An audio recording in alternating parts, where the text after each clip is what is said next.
é o anfitrião da noite. Obrigada e prazer, professor Rosenberg. Wagner, é contigo. Beleza. Pessoal, então vamos lá. Ó.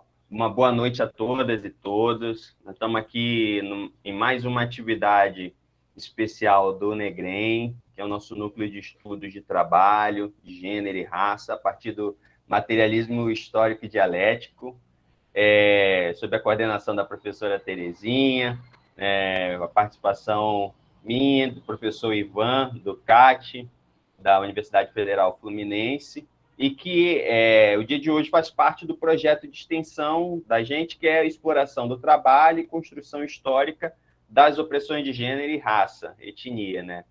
E hoje a gente tem o prazer de receber o professor Rosenberg Estrela Santos para falar sobre capitalismo, racismo e formação social brasileira, as políticas públicas e a questão de raça, né? O professor Rosenberg, né, ele é graduado e licenciado em História, mestre em Educação, doutor em Políticas Públicas, todas pela Universidade Federal do Maranhão, universidade na qual ele trabalha como docente, né, na licenciatura interdisciplinar em Estudos Africanos e Afro-Brasileiros. O professor Rosenberg, né, ensina, desenvolve pesquisa, extensões no tema da educação, cultura, história da África, da população negra, temas como políticas públicas faz parte também da sua agenda de pesquisa, hip hop e movimentos sociais também, né? Como a gente disse lá na chamada, né? O professor é autor de vários livros e artigos sobre juventude. Eu tenho um dele aqui, ó, bem legal, Educação Popular e Juventude Negra. E é um prazer receber você aqui, Verk.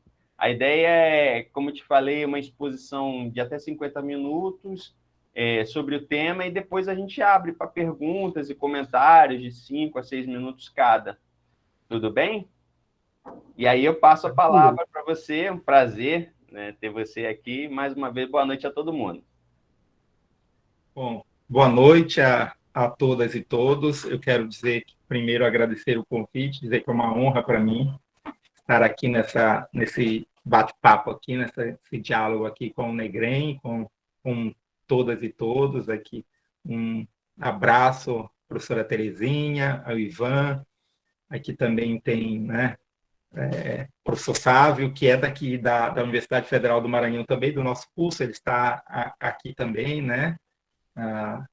Aí tá a Alessandra, a Kimberly, Ângela e tantos outros que estão aqui, Elvo, né, Samara, Bárbara, grande abraço a vocês, muito obrigado pela participação, né, pela honra da presença, espero poder contribuir aqui com o debate, né? Eu acho que Wagner já me apresentou, eu trabalho aqui na Universidade Federal do Maranhão e tenho, ao longo dos meus anos de militância, estudo e trabalho, buscado pesquisar e militar, sobretudo, nessa área das relações raciais, né? Eu milito no movimento negro já há algum tempo, né? Então, comecei pelo movimento hip hop, e aí, né, caminhei, né, tenho caminhado aí na luta dentro do movimento negro, e recentemente, com, né, minha tese em políticas públicas, eu busquei, né, fazer uma discussão, principalmente das chamadas políticas públicas de igualdade racial, né, que foram implementadas aí nos últimos anos, e busquei discutir um pouco dessas políticas públicas de igualdade racial, tentando, né, fazer uma discussão em torno dos conceitos de igualdade, emancipação, e tentar entender o que realmente essas políticas públicas de igualdade racial trazem, né, para a classe trabalhadora negra, trazem de ganho ou não para todos nós, né, e para todas nós. E aí é um pouquinho dessa discussão que eu vou tentar aqui fazer com vocês, né, nesse título que não é nada humilde. Eu vou, né, transmitir aqui para vocês o slide. Acho que um título que não é evidentemente não é nada humilde, mas a intenção, na verdade, é chamar a atenção para alguns detalhes, né? Evidentemente, um tema gigantesco como esse aqui, o que a gente pode fazer é fazer algumas reflexões, algumas discussões, né? Algumas problematizações. Evidentemente, quando eu estava fazendo esses slides, né? Aí vem um mundo na cabeça, e aí a gente evidentemente pensa, olha, tem um tempo, e a gente não pode extrapolar o tempo, mas é tanta coisa que a gente que vem na cabeça, que acredita que é necessário fazer a discussão. Então eu de certa forma fiz um slide, né, uma apresentação extensa, mas eu vou tentar passar o mais breve possível. Evidentemente, se der o tempo e faltar alguma coisa, a gente sintetiza ao final, né? Eu hoje, inclusive, eu estava terminando, aí chega ficar com tanta coisa para colocar, tanta coisa, eu digo, não dá mais. Vamos lá, encerrar aqui esses slides, e aí o que vier, né, o que vier e o que der a discussão deu, mas não dá para continuar mais os slides. Então é isso, pessoal. Vou fazer uma discussão aqui, tentar aqui mostrar para vocês algo que eu tenho pensado, discutido, que é a relação, né, entre o capitalismo, o racismo e a formação social brasileira a partir das políticas públicas, né? E aí, ao final, pensar um pouquinho as chamadas políticas públicas de igualdade racial e, sobretudo, pensar que é o grande, digamos, o grande mote, pensar que igualdade racial é essa que as políticas públicas de igualdade racial dizem que vão proporcionar para a população negra no Brasil. Essa é uma das questões iniciais que eu penso que é interessante para a gente, né, já começar a refletir, né? A gente teve aí ao longo, né, principalmente ao longo do governo, evidentemente do PT, durante, né, nós tivemos toda a implementação das chamadas políticas públicas de igualdade racial, que evidentemente nesse governo de sádicos e carniceiros que está aí, evidentemente eles, né, tentaram fazer de tudo para amenizar, ou para ocultar, ou para distorcer, ou simplesmente para não desenvolver nenhum tipo de política. Mas a gente teve, evidentemente, aí, né, a partir de 2003, principalmente, uma série de políticas públicas de igualdade racial que fizeram, inclusive, com que um setor muito grande do movimento negro abraçasse essas políticas de igualdade racial e elencasse essas políticas como a próprio baluarte da libertação e da emancipação da população negra. Então, as políticas de cotas, o Estatuto da Igualdade Racial, a Lei 10.639 e uma série de outras, né, de outras políticas, elas começaram a ser apresentadas por um setor expressivo, principalmente do movimento negro e de intelectuais, como o grande paradigma das transformações e mudanças que o Brasil precisaria para fazer com que a população negra tivesse igualdade em nosso país. Tanto é que as políticas ficaram conhecidas como políticas de promoção da igualdade racial. Inclusive, foram criadas secretarias de promoção da igualdade racial. O que é interessante, a gente sempre diz isso, porque nos primeiros governos, por exemplo, do PT, que assumiram em vários estados, municípios, não eram secretarias de igualdade racial, eram secretarias de combate ao racismo. E essas secretarias de combate ao racismo, elas simplesmente deixaram de ser secretarias de combate ao racismo para se transformar em secretarias de igualdade racial. Ou seja, não é só uma mudança de nome. Não é simplesmente uma mudança de nome. Você tem uma mudança também de essência aí da política que é necessário entender por que inclusive, houve essa mudança. E é nessa perspectiva que eu penso que, para entender, inclusive, isso, é preciso que a gente estabeleça essas relações entre capitalismo, racismo e a formação social brasileira.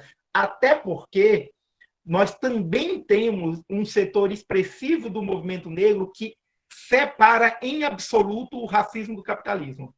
Separa.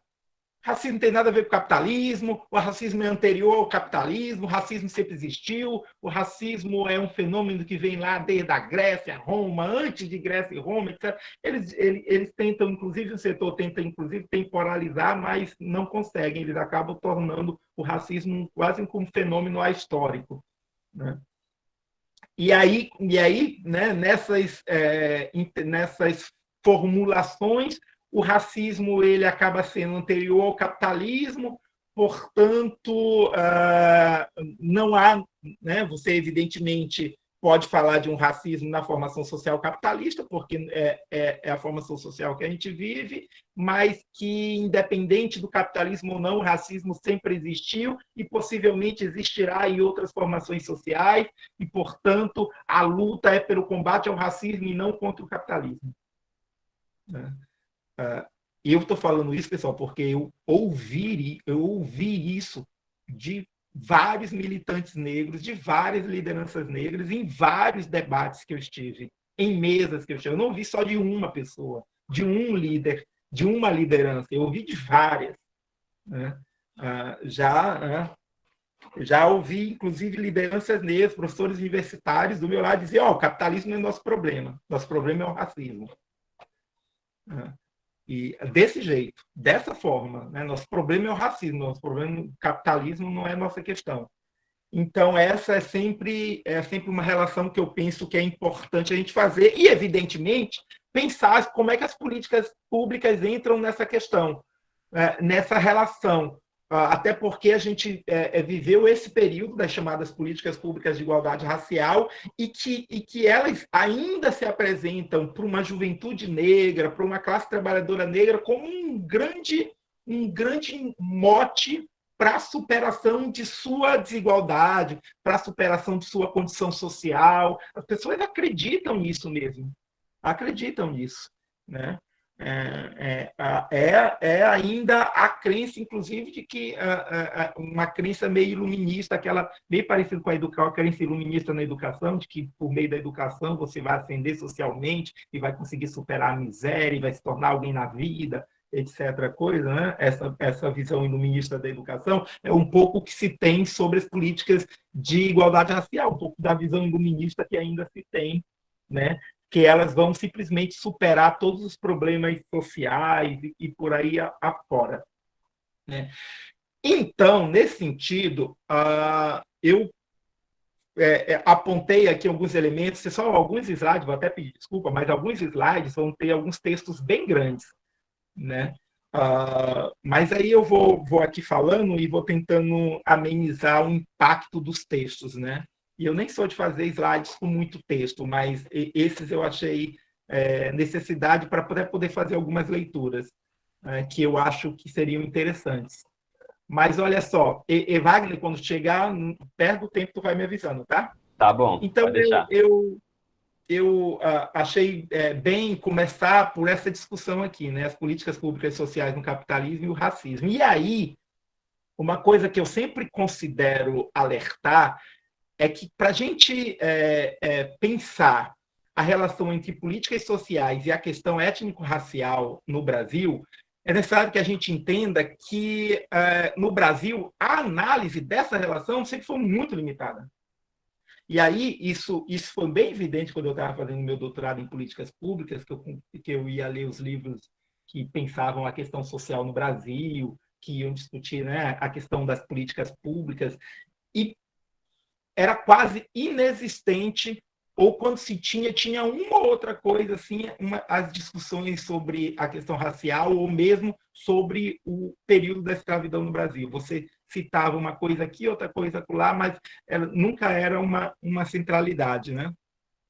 E aí, evidentemente, quando você vai pensar essa relação entre políticas públicas e sociais e questão racial, você tem uma visão limitada, que uma é por conta, evidentemente, do que eu digo que são desentendimento das especificidades das relações raciais no Brasil. eu penso que ainda há, evidentemente, pouco conhecimento, apesar de a gente já ter avançado muito, pouco conhecimento de como funciona realmente, de como se produz e reproduz as relações raciais no Brasil. E, evidentemente, por uma iniciativa, um segundo ponto é por uma iniciativa explícita das políticas governamentais e de parte da intelectualidade de ocultar e descaracterizar o problema racial brasileiro. Ou seja, de um empreendimento desse sentido consciente de tornar a questão racial algo em segundo plano, né? Algo em segundo plano. E aí, nesse sentido, o que eu quero dizer? Eu quero dizer que para a gente pensar as políticas sociais, para a gente pensar a formação social brasileira em conexão com as relações raciais, é necessário que a gente pense as raízes escravistas de quase 400 séculos da nossa formação e as implicações do desenvolvimento capitalista, inclusive nas épocas posteriores. A gente tem muito um jargão, isso é muito comum no seio, por exemplo, da militância negra, que o racismo ele é produto da escravidão, né? No sentido de que o racismo no Brasil é um fenômeno da escravidão. Isso inclusive, foi algo que foi muito influenciado por Florestan Fernandes. Com o desenvolvimento do capitalismo, inclusive, isso iria acabar, porque era um fenômeno da escravidão. Como era um fenômeno da escravidão, era um fenômeno fadado à extinção na medida que o desenvolvimento capitalista avançasse, né? Por linhas que a gente, às vezes, não compreende, mas o próprio movimento negro acabou absorvendo essa ideia e muitos falam nesse sentido, né? O capitalismo o racismo é algo que tem a ver com a escravidão, o que não está errado. O que está errado é não entender que mesmo após a escravidão, você teve uma série de reelaborações, de reprodução, de produção desse racismo em contextos que não eram mais o contexto da escravidão. Já era o contexto da república, do trabalho assalariado, das relações de produção e consumo, etc., do capital. E que também produziram e reproduziram relações raciais desiguais no nosso país, relações racistas em nosso país. Então, é preciso que a gente compreenda que o racismo ele não está evidentemente ligado em exclusivo a um contexto histórico. Ele está vinculado a como foi construído e desenvolvido a formação social capitalista em nosso país. Ou seja, o racismo no Brasil ele é um fenômeno que está atrelado à formação do capitalismo brasileiro.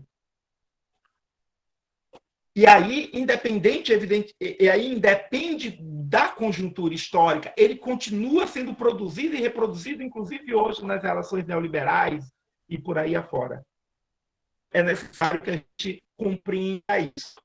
As políticas públicas sociais, esse primeiro ponto era para alertar que pensar em políticas públicas sociais, evidentemente, no capitalismo, a partir de sua relação com a questão racial, é pensar essa formação social brasileira calcada na escravidão, mas não só calcada na escravidão, alicerçada também em outros contextos históricos, e esses outros contextos históricos também tendo relevância nessa formação. De toda forma, as políticas sociais no capitalismo, elas sempre se apresentam como um rosto humanitário e inclusivo, né? Esse é sempre o rosto, ou seja, você constrói políticas sociais, o Estado constrói políticas sociais, essas políticas sociais sempre são apresentadas pelo Estado com esse rosto humanitário, inclusivo, que vai evidentemente diminuir ou acabar com a pobreza, ou amenizar a fome. Esse é sempre o discurso. E esse discurso, evidentemente, também se cola com as chamadas políticas públicas de igualdade racial, né? O que diríamos, o que passa aí ao largo ou desapercebido pela grande maioria do senso médio, etc., é que essas políticas públicas e sociais, em especial no Brasil, que se apresentaram historicamente com o rosto humanitário, inclusive, muitas vezes, ou quase sempre, ou de forma dialética, também colabora na produção e reprodução da pobreza e da exploração. Porque esse Estado capitalista, evidentemente, ele vai se mover em contradições, né? E que essas contradições, no nosso entender, no nosso entendimento, tem o racismo como uma de suas determinações estruturais, como uma de suas importantes determinações. Então, evidentemente, esse país, o nosso Brasil, a nossa formação social brasileira, ela conserva marcas ainda de uma sociedade colonial escravista. Né? A sociedade brasileira, a formação social brasileira é marcada por essa composição hierárquica, né? Por uma desigualdade extrema, uma verticalização de vários estratos sociais, de vários segmentos, ou seja, nós temos no Brasil uma profunda verticalização das desigualdades que é marcada por esse desenvolvimento do capitalismo no Brasil e também corroborado, reforçado pelas políticas públicas e sociais que foram construídas em nosso país. E aí, às vezes, a gente diz isso, e quando a gente vai lá para o final, vou tentar mostrar um pouco disso, mais para o meio do final, porque quando a gente fala isso, às vezes, né, assusta alguns que ouvem, porque dizem, poxa, mas a política social é justamente, né, para mitigar a pobreza. E como é que ela vai ajudar na reprodução? Como é que ela vai ajudar? Né? Então, esses são alguns elementos que a gente vai pensar. O certo é que essas políticas públicas, principalmente as políticas públicas de marca social, que são apresentadas, que são elaboradas pelo Estado, que se apresenta como neutro, sempre tem como discurso a proteção aos mais necessitados, a garantia de direitos sociais e, né, o grande centro do discurso, que é sempre a garantia de igualdade de oportunidades, protegendo o cidadão e permitindo que todos sejam iguais perante a lei. Então, a maior parte das políticas públicas e sociais acaba, né, quando você, inclusive, vai ler boa parte dessas políticas, isso daí sempre está lá. Às vezes, pegar, por exemplo, o Estatuto da Igualdade Racial, a política de cotas, programas de implementação elaborados nos últimos anos aí pelo governo federal, você vai ver isso está lá. Eu sempre, só para adiantar um pouco, quando a gente pensa, e aí eu falei no começo, quando a gente questiona para a maioria das pessoas que lutam pela chamada igualdade racial, né? E aí eu vou até colocar aqui para vocês irem refletindo. Quando a gente discute isso, às vezes eu estou discutindo, conversando, dialogando, né? Quando eu falo discutir, é conversando com algumas pessoas que dizem, não, mas tem que lutar por igualdade racial. Eu sempre pergunto para as pessoas, e o que é igualdade racial? O que é igualdade racial? Eu sempre pergunto para as pessoas. As pessoas não sabem responder. Perfeito. Se tornou um clichê tão grande a luta pela igualdade racial, as políticas de promoção da igualdade racial, que as pessoas nem param para tentar entender, refletir e conceituar o que é igualdade racial. O que é? Igualdade racial é tornar os negros iguais aos brancos? Igualdade, mas né? Quem? É os negros pobres igualar com os negros brancos, com os pobres brancos? Mas e os brancos ricos? E os negros ricos? Ah, não, então é igualar os brancos, os pretos igualar os pretos com os ricos brancos ou com os ricos negros? Ou o que é igualdade racial? É diminuir a pobreza da população negra ou é ter mais negros médicos, mais negros engenheiros, etc. E isso vai tornar a classe trabalhadora negra igual a quem, ao que, etc. Quando eu começo a fazer essas perguntas, as pessoas geralmente se embolam porque não sabem o que é igualdade racial. E sabe por que não sabem o que é igualdade racial também? Porque não tem essa conceituação em quase nenhum lugar.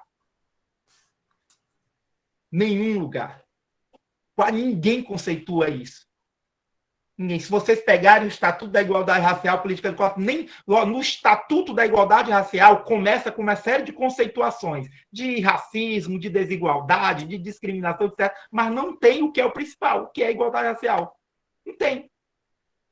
Aliás, racial mesmo, e raça só tem no título, porque depois nem existe mais. Eles tiram tudinho, né? E aí tudo é igualdade étnica, desigualdade étnica, não sei o quê. Racial só tem no título, depois não tem mais. Eu sempre lembro que o próprio Paulo Paim foi contrário à aprovação do Estatuto da Igualdade Racial. Ele chegou para um setor do movimento e disse: não vamos aprovar isso, que isso está um lixo. Ele chegou a dizer isso. Não vamos aprovar isso, que isso é um lixo. E foi um setor que disse: não, é melhor isso do que nada. Então vamos lá, aprovar. E aí ele aderiu e disse: então, se querem, vamos aprovar. Né? Mas por quê? Porque esse Estatuto da Igualdade Racial tem essas séries de problemas, inclusive conceituais, que as pessoas não entendem porque começaram a falar tanto do clichê, como a igualdade racial vai trazer representatividade, igualdade para a população, porque as pessoas não pensaram sobre isso. Né? Então, eu sempre digo que, evidentemente, a partir dos meus estudos, que as políticas públicas e sociais do Estado capitalista elas devem ser pensadas no conjunto do capitalismo, de seu movimento, de suas contradições, das conjunturas históricas, das especificidades territoriais. A gente tem que pensar nisso. Por quê? Este Estado que a gente, às vezes, esse Estado que produz as chamadas políticas públicas e sociais, é um Estado com muitas contradições, né? Que, evidentemente, age na reprodução do capital e também na reprodução da força de trabalho. Né? Esse Estado, ele, ao se mover nas contradições, evidentemente, dos interesses da burguesia e da pressão da classe trabalhadora, ao se mover nessas pressões, ele vai tentando, evidentemente, se manter. Né? Esse Estado capitalista ele vai tentando se manter a partir dessas contradições e a partir dessas mediações. E aí, evidentemente, este Estado capitalista ele vai criando uma série de mecanismos para reproduzir o capital, mas esse trabalhador tem que ser mantido vivo para ir lá ser explorado na fábrica, para ir lá ser explorado, né, nos latifúndios. Esse trabalhador tem que estar minimamente vivo, né, ou subexistindo para poder estar lá, para poder ir lá, né, trabalhar. Portanto, este Estado, as políticas públicas e sociais acabam sendo uma necessidade também desse Estado, à medida que elas contribuem à reprodução dessa força de trabalho para continuarem sendo exploradas no Estado capitalista. Isso é muito importante, pessoal. Por que isso é muito importante? Para a gente, inclusive, não entender as políticas públicas como as políticas públicas sociais ou as políticas públicas raciais nos marcos do capitalismo como a última cereja do bolo, como a nossa última conquista, como a gente atingiu isso, então a partir disso a gente vai conseguir garantir igualdade social, racial. Aí vocês dizem para mim, vocês podem dizer, mas quem diz isso? Se a gente pegar todos os livros que foram publicados, por exemplo, pelo IPEA e por um setor do movimento negro de 2003 a 2016, a 2015, 2014, eles dizem isso. Eles dizem que as políticas públicas de igualdade racial vão trazer igualdade para a população negra. Tem um, inclusive, que chega a dizer que se as políticas públicas de igualdade racial não tivessem nenhum revés, em poucos anos a população negra já estaria em igualdade com o resto da população brasileira. Só não diz que igualdade é. Né? Essas políticas sociais governamentais que se expressam em contradições, porque as esferas de poder buscam remediar os problemas, evidentemente, oriundos das relações sociais, que também procuram, né, intervir para mitigar as lutas sociais. Aí eu trouxe um uma citação do Lenin, né, que ele fala do Estado e fala das contradições desse Estado, né? Né? E aí tá, eu não sei se está todo mundo, às vezes as pessoas acompanham pelo celular, mas o Lenin diz, né, o Estado é isso sim um produto da sociedade em determinado estado de desenvolvimento. É a admissão de que essa sociedade se envolveu numa contradição insolúvel consigo mesma, se cindiu em contrários inconciliáveis que ela é importante para banir. Tornou-se necessário um poder que aparentemente está acima da sociedade, que abafe o conflito e o mantenha dentro dos limites da ordem. E este poder, nascido da sociedade, mas que se coloca acima dela e cada vez mais se aliena dela, é o Estado. Eu estou adiantando algumas discussões porque talvez a gente não chegue lá.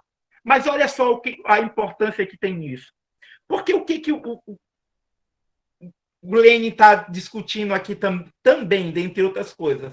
Ele está discutindo essas contradições do Estado, mas está dizendo, esse Estado, que se aparenta como neutro, de neutro, na verdade, não tem nada. Ele expressa as contradições, evidentemente, dessa sociedade burguesa, mas de neutro não tem nada. E aí é interessante porque... Pode falar. Professor, é que como vai ficar gravado, acho que é importante, porque... Quando você estava lendo ali a citação do Lenin, você disse que é importante para banir, ao invés de impotente. Que é impotente. Porque se dizer importante, é o contrário do que você está dizendo agora. O Estado não pode banir, né? Não é que é importante para banir, ele é impotente para banir. Porque a sua fala agora demonstra que é impotente, é o que você está dizendo a partir de agora. Estou fazendo, desculpa interromper, mas é como as pessoas vão estar assistindo depois, você não vai estar aqui, então eu achava importante. É ótimo. E aí, por que eu tô falando isso também? Se der tempo, eu reforço mais lá na frente, mas se não der tempo, eu já digo. Quando a gente, por exemplo, quando a gente pensa em políticas de igualdade racial, e eu estou todo o tempo falando das políticas de igualdade racial, porque a nossa fala de hoje busca fazer essa conexão entre capitalismo, políticas públicas e racismo. Quando as nossas demandas são por políticas de igualdade racial, normalmente a gente está demandando do Estado, né? Dos governos, e os movimentos se organizam e demandam desse Estado, demandam do governo, e a partir dessas políticas públicas geradas pelo Estado, a gente começa a produzir um discurso de que é necessário políticas de cotas, é necessário políticas de ações afirmativas, é necessário o Estatuto da Igualdade Racial, é necessário uma série dessas políticas, porque a partir dessas políticas configuradas no Estado, e que evidentemente a gente diz assim, olha, mas não é uma dádiva do Estado, é uma conquista, fomos nós que conquistamos, a gente sempre diz isso, né? O que não deixa, evidentemente, de ser uma verdade, né? Uma meia-verdade, mas é uma verdade. E também eu não estou dizendo que essas políticas não são importantes, depois eu vou destacar disso, elas são super importantes. Mas o que eu quero demarcar? É que quando a gente tem discutido as políticas públicas por parte do Estado, e a gente tem elencado essas políticas públicas como o baluarte da solução das nossas desigualdades, nós quase nunca questionamos o Estado. O movimento negro, por exemplo, não questiona o Estado capitalista. Ele demanda políticas públicas do Estado. Essas políticas públicas do Estado, quando são construídas, essas políticas públicas do Estado, quando elas são construídas, o movimento negro se agarra, um setor, evidentemente, expressivo do movimento negro, se agarra nessas políticas públicas e tornam essas políticas públicas o eixo central de toda a luta, de todas as nossas perspectivas de mudança e transformação da sociedade, mas não questionam a própria existência do Estado capitalista. E de como é importante também para esse Estado capitalista construir essas políticas públicas. De que é importante... Aí, às vezes a gente diz assim, mas vem o neoliberalismo e acaba com tudo isso, né? Nem sempre. Nem sempre. O próprio neoliberalismo tem se utilizado muito dessas políticas de igualdade racial para manter os níveis de exploração e opressão da maior parte da classe trabalhadora brasileira, que é a classe trabalhadora negra, né? Então, o que eu quero dizer é que é necessário, então, que a gente compreenda o papel desse Estado e compreenda que as políticas públicas sociais desse Estado nem sempre, necessariamente, são construídas, evidentemente, para trazer transformação e melhoria de vida absoluta para a classe trabalhadora. Muitas das vezes, essas políticas sociais, que evidentemente são demandas nossas que a gente precisa lutar e conquistar o tempo todo, mas elas têm um limite nesse Estado. E tem um limite nesse Estado porque é o próprio Estado capitalista que a gente tem, inclusive, que questionar. Eu dou sempre alguns exemplos, mas um exemplo muito, muito marcante a política de cotas para acesso à universidade. É uma grande política nossa, defesa nossa para entrar nas universidades públicas. Mas essa defesa da política de cotas para entrar nas universidades públicas tem, muitas das vezes, obliterado as nossas demandas por uma universidade pública e gratuita e laica para todas as pessoas. E que não tenha mais Enem, e que não tenha mais vestibular, etc. A gente continua demandando por políticas de cotas, que é importante, mas sem pensar que, junto com a demanda de políticas de cotas, é necessário que a gente acabe com toda e qualquer barreira de acesso ao ensino público superior nesse país. Que o ensino público superior nesse país tem que ser um caminho possível para quem quer que vá. Tem muita gente que não vai querer, não quer ir para o ensino superior, mas tem que ser um caminho possível e viável. E que não precise passar por Enem, não precise passar por vestibular e nem precise passar por cotas. Ou seja, que a cotas tem que ser um primeiro passo para a gente, evidentemente, acabar com as barreiras que existem na universidade. Esse salto a gente tem esquecido. Esse salto a gente tem esquecido. Assim como, por exemplo, nas políticas em relação aos quilombolas. Muita gente tem falado da autoafirmação das comunidades quilombolas e dos certificados das comunidades quilombolas. Muitas vezes o Estado tem garantido isso, o Estado tem garantido, por exemplo, certificado de comunidade quilombola para todo o Brasil, né? Então, uma comunidade quilombola ali se identifica como comunidade quilombola, passa por todo um processo, a Fundação Palmares vai lá e dá lá, né? A declaração, o certificado que elas são comunidade quilombola. Mas e a terra? E a titulação da terra? Isso, muitas vezes, é um segundo passo que não está sendo dado. Por quê? Porque você fica no limite daquela política de representatividade, de reconhecimento, da política identitária, e não avança. As discussões de raça, para um setor expressivo do movimento, acaba sendo uma discussão que se limita às relações de consumo, se limita às relações ali interpessoais, se limita, e não é como se a questão de raça no nosso país não fosse questão de relação de produção, por exemplo. É como se não tivesse nas relações de produção. Né? Então, as políticas sociais, elas têm ocupado um lugar estratégico, cuja função, entre outras coisas, tem sido reproduzir as relações sociais e produção do capitalismo. Portanto, a nossa análise deve sim passar o processo de acumulação e reprodução do capital. E aí, nesse sentido, é necessário que a gente entenda o que Marx falou lá, né? Como é que o capitalismo ele vem nascendo num mundo jorrando sangue com muita violência. E utilizando, inclusive, o Estado para tanto. 35 minutos, só porque o professor pediu para eu falar. Ok. Então, olha só, o Marx diz, né, em determinado momento do Capital, ele diz, está falando da burguesia, do processo, né? Está dizendo, lançaram mão do poder do Estado, da violência concentrada e organizada da sociedade para impulsionar artificialmente a transformação do modo de produção feudal em capitalista. Nesse processo, Marx realça, se o dinheiro vem ao mundo com manchas naturais de sangue numa de suas faces, o capital nasce escorrendo sangue e lama por todos os poros, da cabeça aos pés. Esse ele, né, fala a partir de um outro autor. O que eu quero destacar aqui, primeiro é necessário que a gente entenda as políticas públicas sociais e as políticas públicas raciais no interior do desenvolvimento da formação do próprio capitalismo e do Estado capitalista. Entendeu isso? É necessário entender, então, que este capitalismo e este Estado capitalista nasce e se reproduz a partir de muita violência. de muita violência. E aí entra uma outra questão que é muito importante.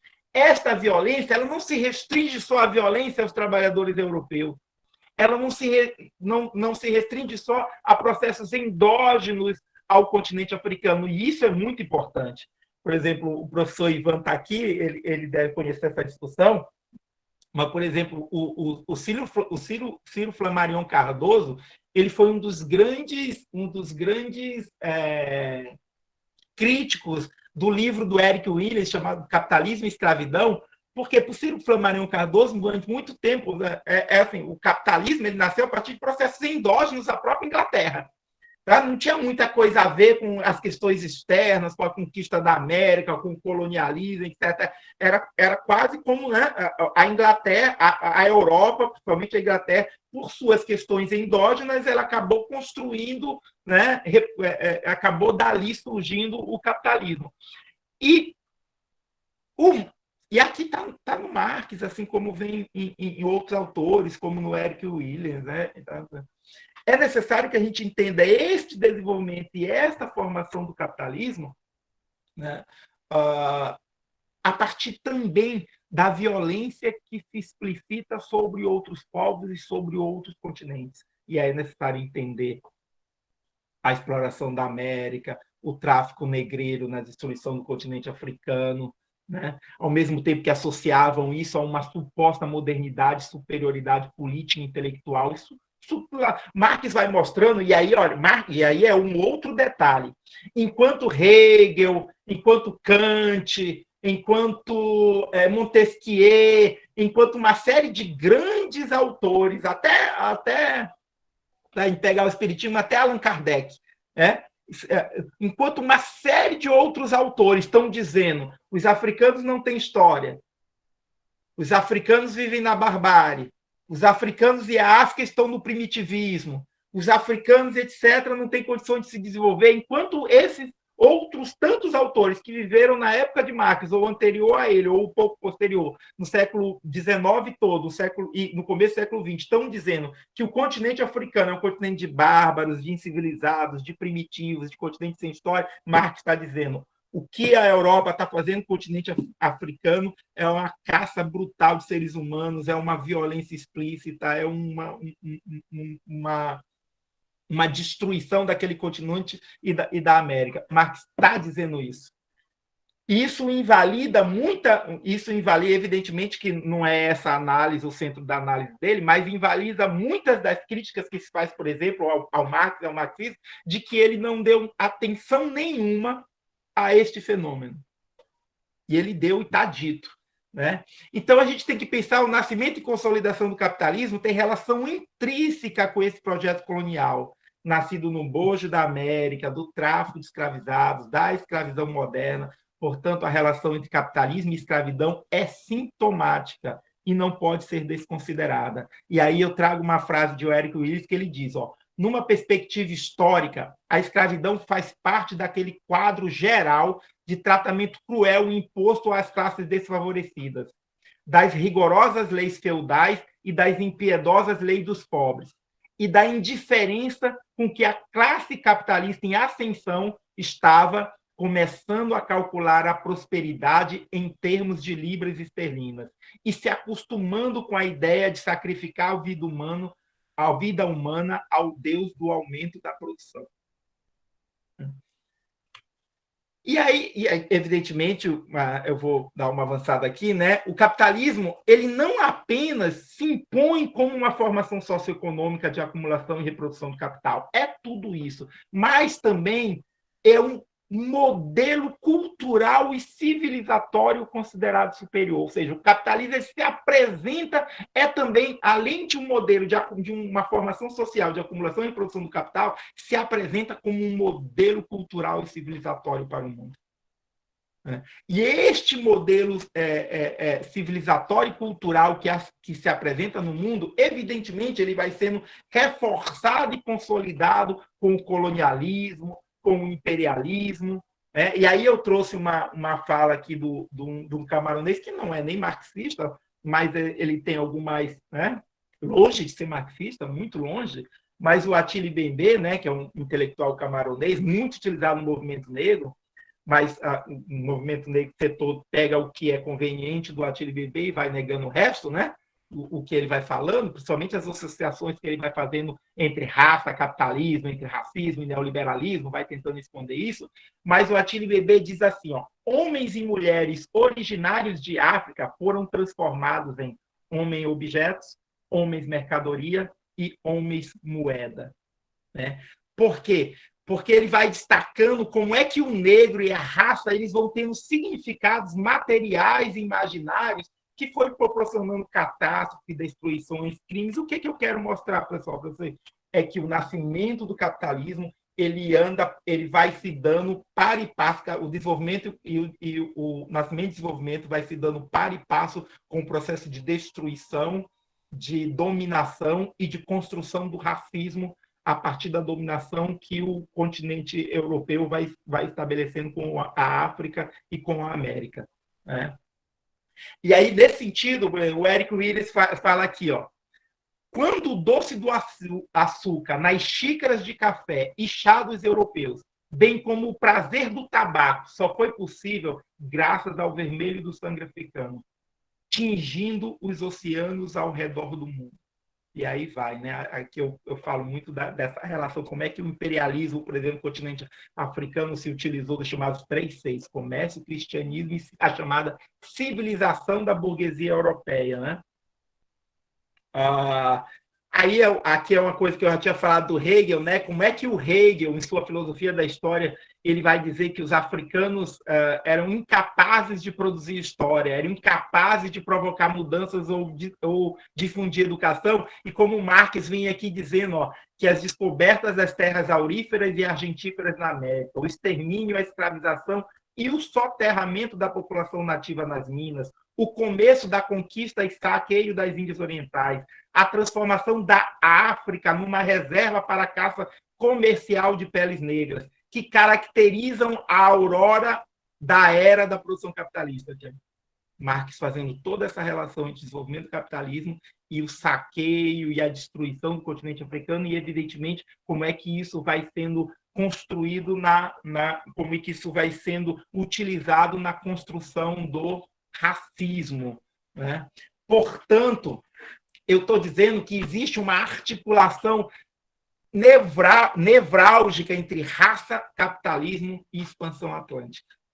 Essa violência do Estado capitalista ela se materializa na escravidão africana, no genocídio indígena, na expulsão dos camponeses de suas terras, inclusive os europeus lá, e na exploração brutal do trabalho da mão de obra infantil. E, evidentemente, vai se complementando, né, com racismo, machismo, LGBTfobia, e aí vai, né? Estou avançando aqui. O racismo, portanto, é condição fundante da exploração capitalista. É o que eu chamo de ideologia e prática, é uma praxis construída para sedimentar a dominação europeia sobre outros povos e continentes. Eu não concebo o racismo como uma ideologia, como a gente fala, o racismo é uma ideologia, e muitas vezes a maior parte das pessoas concebe essa ideologia como se o racismo estivesse no plano do pensamento, né, do discurso. Isso pega muito. Isso pega muito, inclusive, no movimento negro, que aí, ao conceber muito racismo como uma ideologia nesse sentido de discurso, de ideia, de conjunto de pensamentos, acaba não buscando entender como é que o capitalismo, como é que o racismo se articula com as relações de produção capitalista. Porque começam a tentar... E aí, por isso que surgem essas ideias de black money, afroempreendedorismo, essas ideias de que é possível acabar com o racismo se adaptando ao capitalismo, criando representatividade, vendendo para negros, criando emprego para negros ali, um negro empresário que vai criar para outros negros. Por quê? Porque você acaba considerando o racismo no plano de vista do pensamento, da ideia. Então, assim, basta mudar, leva para a educação, bota negro na universidade, as pessoas vão aprender que o racismo é ruim, as pessoas vão aprender que não pode ser racista, e isso vai, evidentemente, com o tempo, acabar com o racismo, na medida que vai ter mais médicos médicos negros, mais médicos engenheiros, mais empresários, mais trabalhadores negros, mais jornalistas. E, nesse sentido, você vai deslocando a interpretação do racismo vinculada às relações de produção capitalista. E aí, nesse sentido, se você desvincula, para lutar contra o racismo, precisa lutar contra o capitalismo. Essa é a lógica de um setor expressivo, por exemplo, do movimento negro. Se não há essa relação nevrálgica entre o racismo e o capitalismo, a luta contra o racismo ela não precisa se dar na luta contra o capitalismo. Ou seja, a luta antirracista é uma luta só contra o racismo. E acabou. Né? Nesse sentido, o que eu quero dizer é que o racismo constrói-se com o tráfico de escravizados e se consolida com o imperialismo, né, etc. Aí eu trago uma outra passagem do Achille Mbembe que eu acho essa passagem super interessante. Olha o que ele diz. E não é tudo. Produto de uma máquina social e técnica indissociável do capitalismo, da sua emergência e globalização, este nome, ó, negro, foi inventado para significar exclusão, embrutecimento e degradação. Ou seja, um limite sempre conjurado e abominado. Humilhado e profundamente desonrado, o negro é, na ordem da modernidade, o único de todos os humanos cuja carne foi transformada em coisa e o espírito em mercadoria, a cripta viva do capital. Aí Achille Mbembe, essa passagem está no livro A Crítica da Razão Negra. Né? Porque ele está querendo... Aí já é uma outra questão, né? Mas ele está querendo dizer que hoje, por exemplo, no neoliberalismo, a condição negra está sendo expandida para todos os trabalhadores de forma geral. Né? Ele está tentando comprovar essa tese. Então, racismo e capitalismo são faces de uma mesma moeda, se alimentam de suas potencialidades destrutivas, ou como diz Eric Willis, né? A escravidão não nasceu do racismo. O racismo foi consequência da escravidão. E aí é uma coisa que o Eric Willis estava dizendo para mostrar como é que o racismo tem a ver com esse fenômeno da escravidão e não o contrário, como diz o setor. Né? Como já existia racismo, então os europeus olharam para a população negra com essa visão racista, então vamos lá escravizar porque, né, eles são inferiores, etc., aquela coisa toda. Né? Não conseguem perceber como a construção do racismo é um fenômeno que tem a ver com a necessidade de dominação e exploração do capital sobre outros continentes e outros povos. Né? E aí, evidentemente, para a gente pensar o Brasil, a gente tem que pensar isso. Como é que esse capitalismo vai sendo construído no Brasil? Né? E aí tem toda a ideia de democracia racial, né? Porque pretende ser... Eu acho que eu já passei do meu tempo, né, Wagner? Eu não.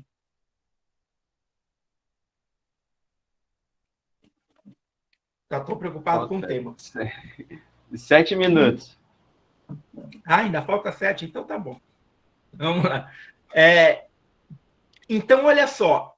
Evidentemente, a gente, na hora que vai pensar nessas questões todas em relação ao mundo, a gente pensa na formação do Brasil. Né? O Brasil, que tem essa formação calcada em quase 400 anos de escravidão, né? Tem esse racismo muito forte. Entretanto, o que prevaleceu e que hoje esse discurso volta com muita força, inclusive, apesar, evidentemente, de toda a resistência, de todo o discurso contrário e de toda a disputa em torno das questões identitárias que existe hoje. A gente tem, o Wagner também tem essa discussão e a gente sempre busca discutir, né? Busca sempre apontar por que a Globo hoje ela discute muito questões identitárias, por que está levando população, por que está levando contratando muitos jornalistas negros, muitos atores e atrizes negras, por que vez ou outra você está vendo lá os canais Globo discutindo a questão do racismo? Ora, porque, evidentemente, a Globo percebeu que você tem um processo de autoafirmação negra no Brasil muito grande. E se você tem um processo de autoafirmação negra muito grande, todo processo de autoafirmação é um processo político. Não é só um processo cultural, é um processo político. Então, você tem que disputar esse processo político. E você tem que disputar para apontar caminhos. Ora, se esse conjunto de autoafirmação negra que a gente está vendo numa juventude muito grande hoje no Brasil, se isso descambar para conexão do racismo com o capitalismo, essa juventude vai perceber que a sua autoafirmação negra e a necessidade da luta contra o racismo tem que se dar também na necessidade da luta contra o capitalismo.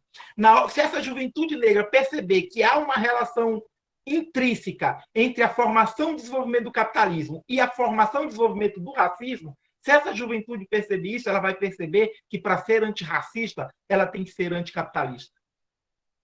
E se ela perceber que para ser antirracista ela tem que ser anticapitalista, evidentemente o caminho político dela é outro. O que a Globo tem, o que a Globo e outros tantos setores estão fazendo? Disputando isso. É necessário levar essa juventude para o campo do afroempreendedorismo, é necessário levar essa juventude para o campo do identitarismo, para o campo da representatividade. Para qualquer campo é necessário levar, menos para o campo da análise das relações entre capitalismo e racismo. E é essa disputa que, evidentemente, a Globo quer fazer. Agora, você tem um outro setor que continua, evidentemente, buscando as raízes do que foi o nosso senso comum que prevaleceu na sociedade brasileira, né? A da democracia racial. Aqui, no fundo, nós somos todos miscigenados, e que o racismo é um fenômeno moral ali, um fenômeno intelectual aqui. Olha só, tem pesquisas que apontam que boa parte dos professores das escolas públicas da educação básica acham que é isso, por exemplo. Acham que é isso. Isso é muito comum. Eu também é uma coisa que eu dialogo muito com os professores da educação básica, porque a gente faz muita formação aqui com professores da educação básica, pensando no racismo. Isso é muito comum, que a visão que os professores da educação básica têm, que a educação é um principal elemento para a superação do racismo. Então, as pessoas têm que ter educação. Se as pessoas tiverem educação, se as pessoas entrarem na escola, se as pessoas entrarem na universidade e tiverem formação, o racismo tende a acabar. Boa parte dos professores pensam dessa forma, professores e professoras. Por quê? Porque pensam assim da educação. Tem uma brincadeira que eu sempre faço com os professores, quando eu faço formação, professores, alunos, etc., eu sempre pergunto assim, eu digo assim, eu peço para definir educação com uma palavra. Definam a educação com uma palavra. Eu sei que não é possível, né? Assim, mas vamos lá, faz essa brincadeira. Definam a educação com uma palavra. Normalmente, as palavras que vêm são emancipação, conscientização, cidadania, conhecimento, sei o quê. Essas são as palavras que os professores começam a falar. Quando os professores começam a falar essas palavras, eu digo assim, então está tudo ótimo. Porque se educação é conhecimento, emancipação, transformação, cidadania, a gente não precisava mudar nada nesse mundo. Se educação é tudo isso, educação, só que ninguém fala. Educação é discriminação, é desigualdade, é homofobia, é LGBTfobia, é racismo. Ninguém fala isso. E se não fala, evidentemente não vai lutar contra. As pessoas não conseguem entender que educação na sociedade capitalista não é esse mar de rosa que as pessoas costumam ter na sua... Elas vivem, é interessante, elas vivem uma coisa na prática e verbalizam teoricamente uma outra coisa, que é, na verdade, o que elas desejam que seja educação. Que seja emancipação, que seja transformação.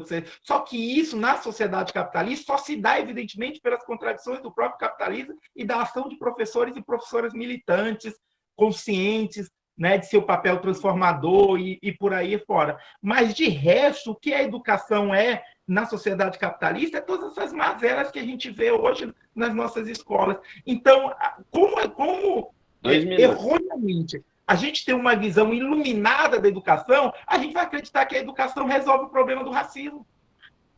E aí o racismo continua nessa esfera que eu estou falando, né? A gente, evidentemente, os setores burgueses, institucionais, utilizam isso, né? Então, assim, deixa eu caminhar aqui, né? Evidentemente, a gente pensando isso, a gente vai acabando com a memória da violência do racismo. Uma outra coisa que eu sempre cito, e que eu gosto mesmo de citar esse exemplo, porque eu acho importante, a gente tem pelo Brasil vários que a gente chama de pelourinho, né? Tem vários pelourinhos pelo Brasil. não é muito difícil você olhar, por exemplo, nos Pelourinhos de Alcântara, ou no Pelourinho ali da Bahia, ou de outros lugares, você vê, por exemplo, negros ou brancos, brasileiros, tirando foto e sorrindo na frente do Pelourinho, e vai e tira foto, aí, né, é como se um judeu fosse lá em Auschwitz e tirasse uma foto sorrindo, dentro das câmeras de gás. Aqui, ó.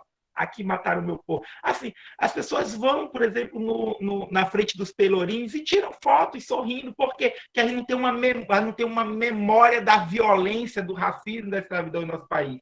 Porque se durante muito tempo se construiu a ideia de que nós não tínhamos racismo, então não tem violência racial. Então, isso não influencia na desigualdade social, não influencia nas determinantes da desestruturação que existe. E tudo isso, evidentemente, faz com que a violência do racismo seja culpa da própria vítima, que é o que a gente tem muito na sociedade brasileira. Né? A culpa da vítima, a culpa do racismo é sempre, evidentemente, a culpa da violência é sempre, né, do chamado bandido. É sempre é sempre daquele que não se adapta, ou não quer estudar, ou não quer trabalhar, sem entender as desigualdades e as questões que envolvem o racismo em nosso país. Aí vem aqui, ó. Aí já vou encerrar. Olha só. Aí a gente pensa aqui, ó, essa perguntinha aqui, ó. A política de promoção da igualdade racial, que igualdade ela propõe nesse sentido? Porque se a gente está falando de racismo, de violência do racismo, e a gente pensa as políticas públicas de igualdade racial que surgiram para eliminar tudo isso. Aí vocês dizem assim, não, mas surgiram para eliminar, está dito nos textos, está dito nas leis, está dito nos livros que trouxeram aí a discussão da igualdade racial. Hã? Pode ir lá ler que vocês vão, né, certamente olhar lá a eliminação da desigualdade, a emancipação da população negra, a igualdade, isso está dito, né?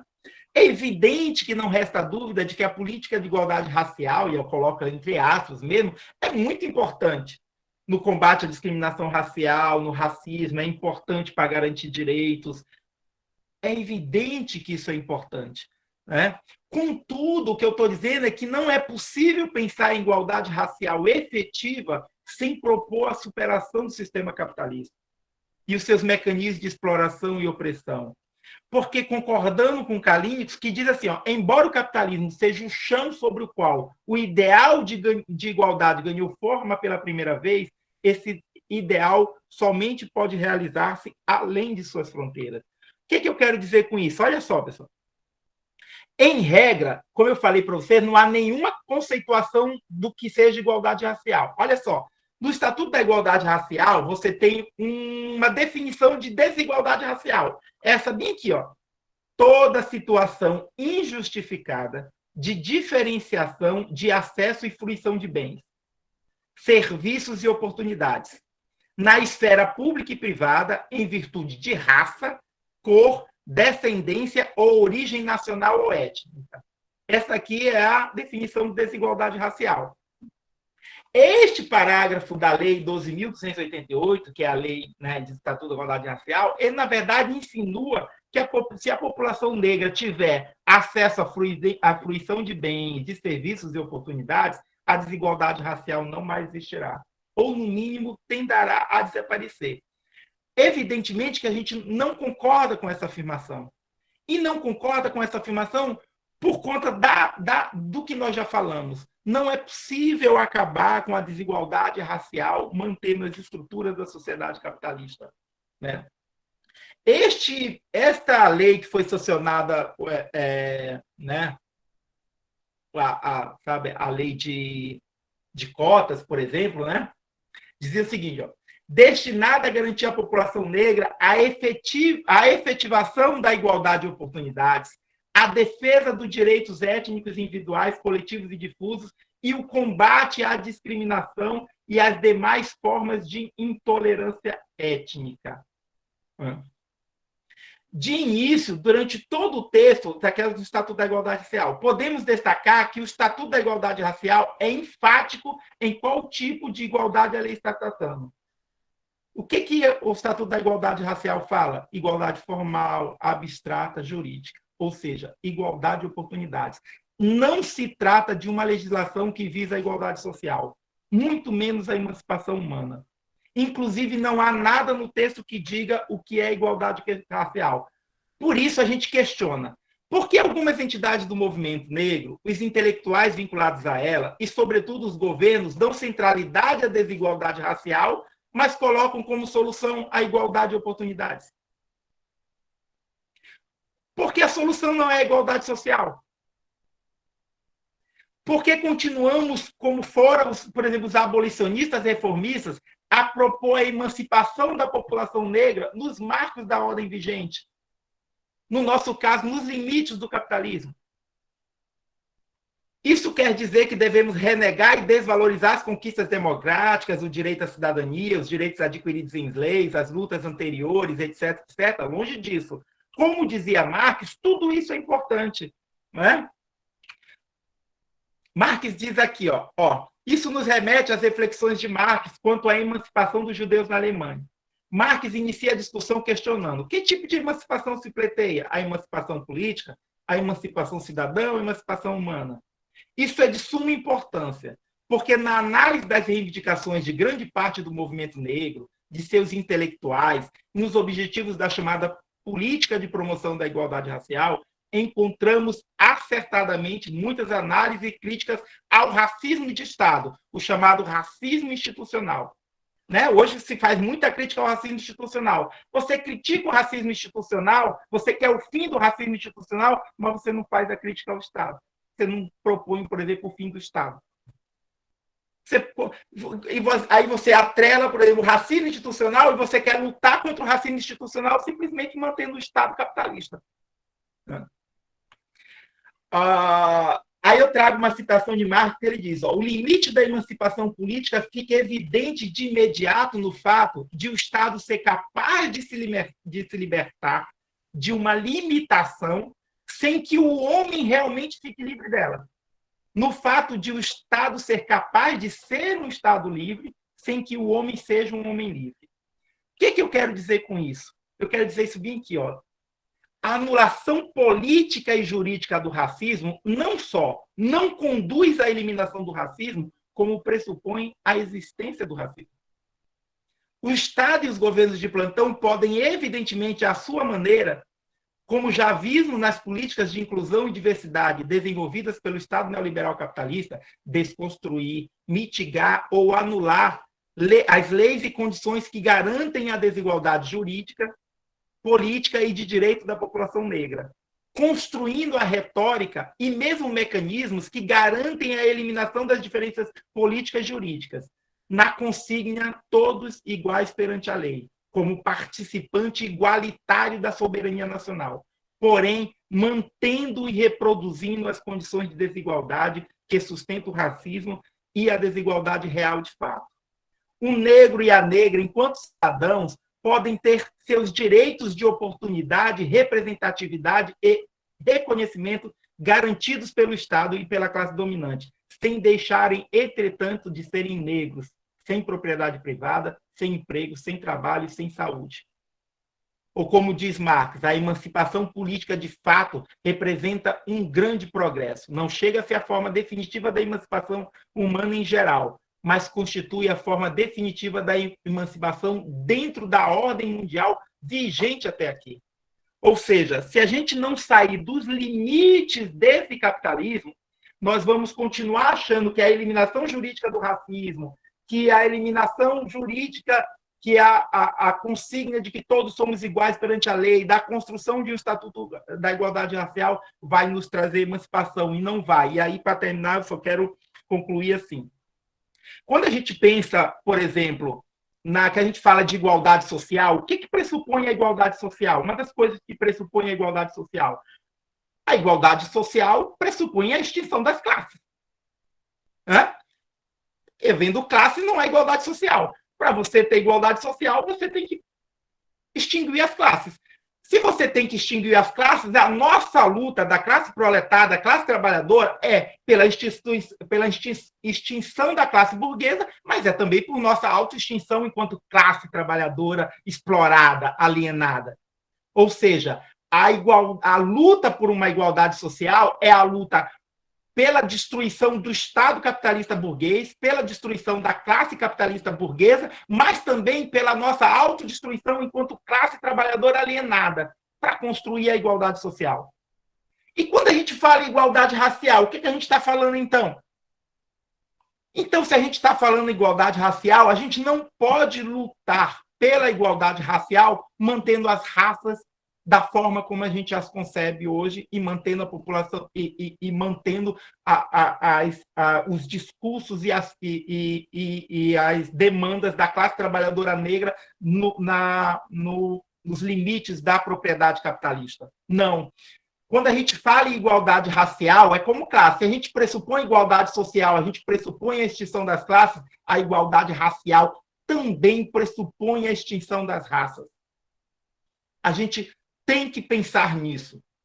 Ou seja, a igualdade racial pressupõe a luta contra o Estado capitalista e pressupõe a luta pela emancipação humana. A luta pela emancipação humana é uma luta sem classe, sem raça, sem nenhuma condição de desigualdade de gênero, de LGBTfobia, etc. Ou seja, são os seres humanos plenamente emancipados, sem distinções que os levem a hierarquização da desigualdade social. É evidentemente que nós vamos ter várias diferenças culturais e por aí afora, né? Mas eu estou falando das desigualdades sociais que nos minimizam, que nos trazem fome, desemprego.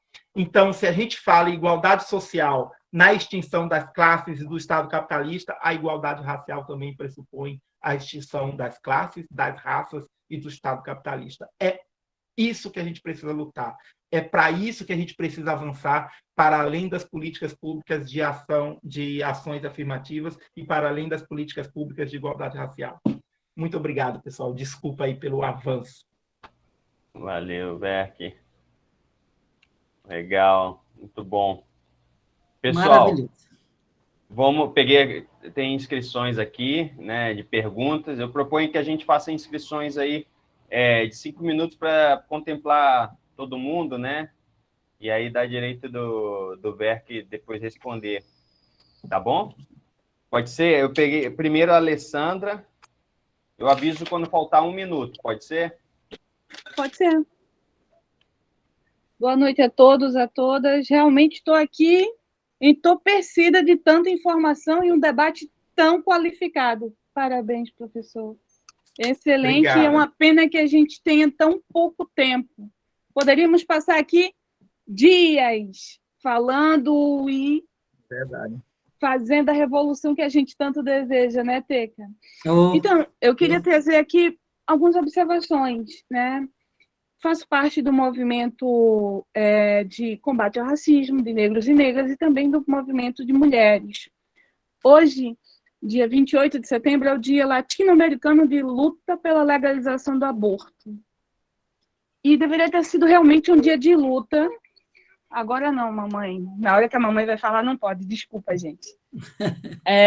Deveria realmente ter sido um dia de luta, mas a mulherada não quis se organizar para fazer um ato, para demarcar o território, para demarcar essa luta, porque estamos em campanha. Estamos em campanha nessa eleição burguesa, capitalista, e isso engessa os movimentos. Engessa os movimentos de mulheres, engessa o movimento de negros e negras.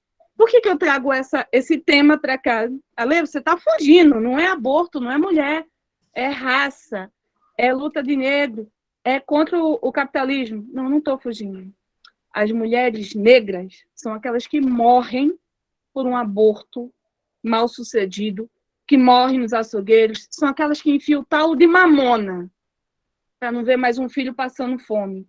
E são essas que são mais de 50% das que vivem nas favelas, que não têm política pública.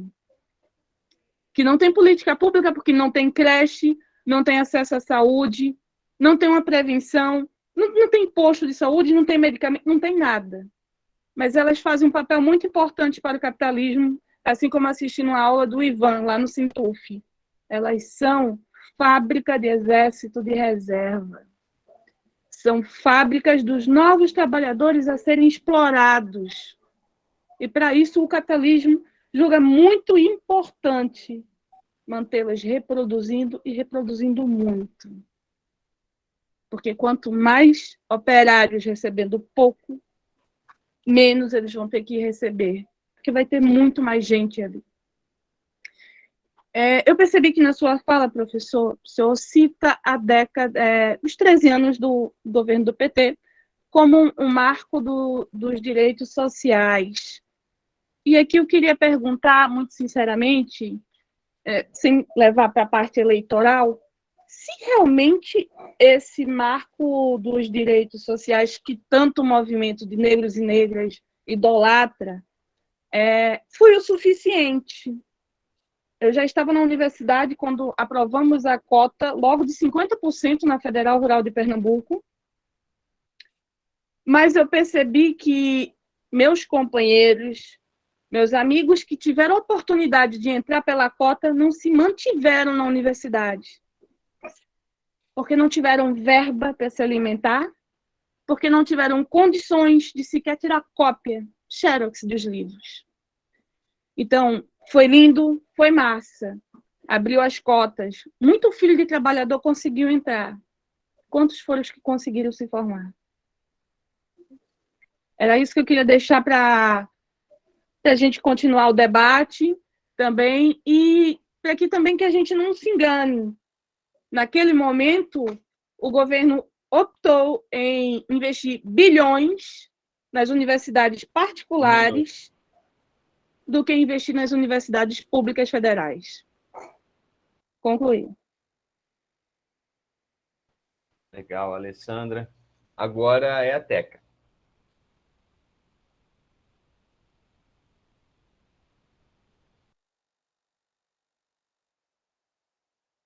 Tá desligado o microfone, Teca.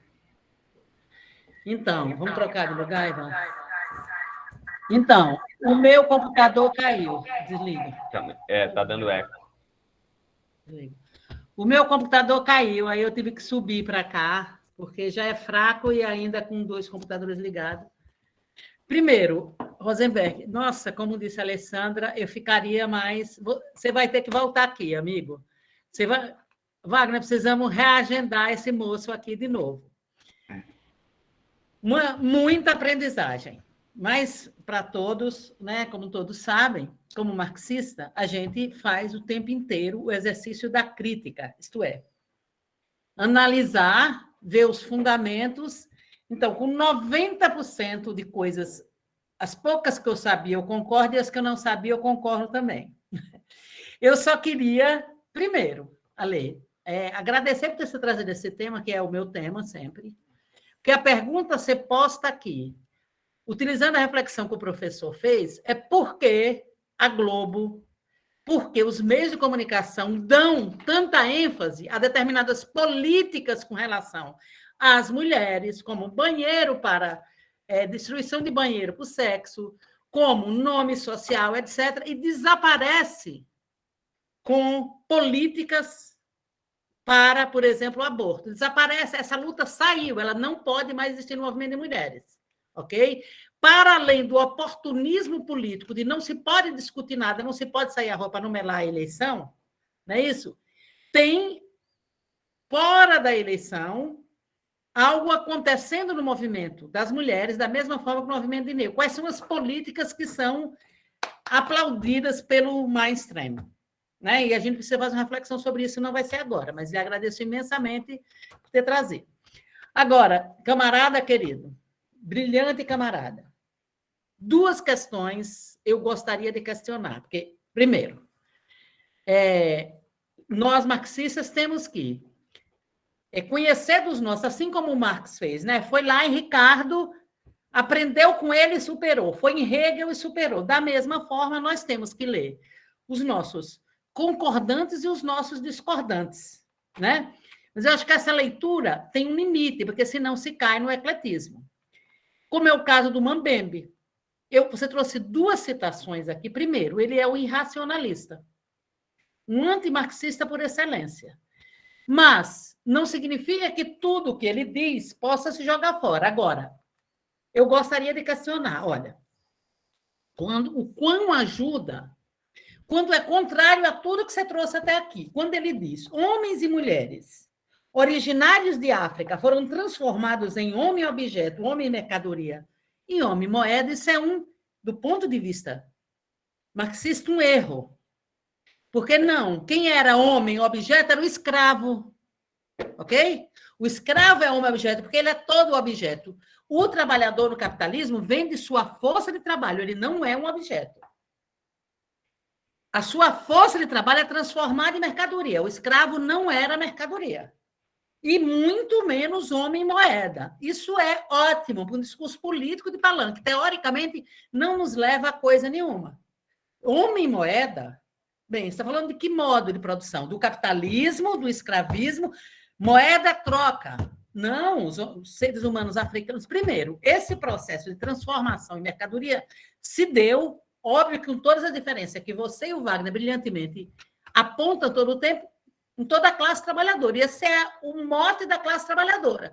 Não é exclusividade dos nossos de homens e mulheres negras. A outra grande questão. Carne transformada em coisa e o espírito em mercadoria? Como assim o espírito em mercadoria? Primeiro, não. O que se transforma em mercadoria, Marx define lá com toda clareza, é a força de trabalho, é o músculo, é a carne, é a energia, é a razão do ser humano, não é o espírito. Não é o espírito que se transforma. Uma coisa é as produções espirituais serem mercantilizadas, e outra coisa é romper pela base com a definição do que é mercadoria para Marx. A cripta viva do capital? Não. Não é cripta, é lugar de morte. Não, o capital vive.